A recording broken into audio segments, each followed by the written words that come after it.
سوال یہ ہے کہ اگر دنیا کے اندر کسی عورت کی کئی شادی ہوئی ہو تو اسے جنت میں کس شوہر کے ساتھ رہنا ہوگا؟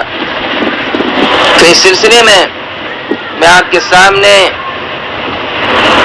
فتویٰ علامہ بنوری ٹاؤن کے حوالے سے کچھ باتیں پیش کرنے جا رہا ہوں،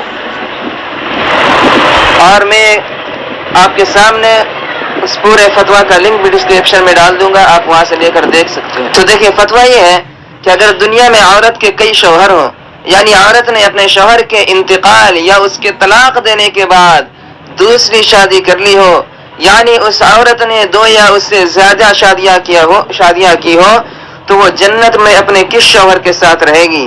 اس سلسلے میں بہت سارے قول ہیں علماء کے۔ پہلا قول یہ ہے کہ اس عورت کو اختیار دیا جائے گا کہ جس کے ساتھ اس کی زیادہ موافقت ہو، زیادہ مناسبت ہو، اس کو اختیار کر لے۔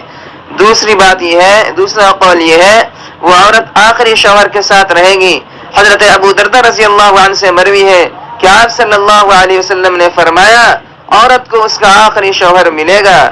تیسرا قول یہ ہے کہ عورت اس شوہر کے ساتھ رہے گی جس نے دنیا میں اس کے ساتھ اچھے اخلاق کا برتاؤ کیا ہو، اور وہ شوہر جس نے عورت پر ظلم کیا ہوگا، اس کو تنگ کیا ہوگا، وہ اس عورت سے محروم رہے گا۔